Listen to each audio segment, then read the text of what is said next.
Good day. Please introduce yourself. I am Janisa Ciagarilo, 32 years old. I am widow. I have 2 kids, 8 years old and 9 years old.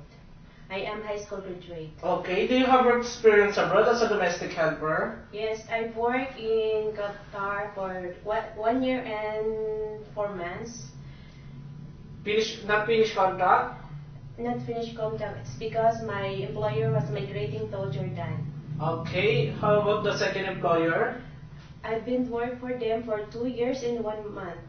Where country? Kuwait. For how many years? 2 years and 1 month. Finished contract? Finished contract. Okay. What are your duties and responsibilities in your previous employer in Qatar? I will take care of a baby 8 years old and cleaning, washing, feeding, sending to school, ironing, and that's it.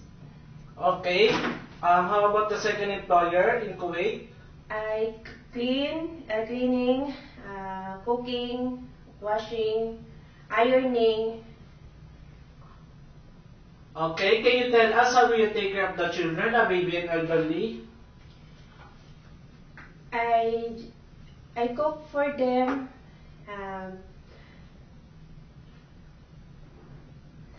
Feeding. Make sure that they are clean and healthy.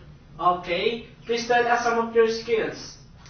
I know how to cook Korean food, Filipino food, and Arabic food, and I want to learn more for cooking. Okay. What are the traits necessary to be a good domestic helper? I am hardworking, honest, good-feeling. Anything else you want to tell for your future employer? Can you tell them now?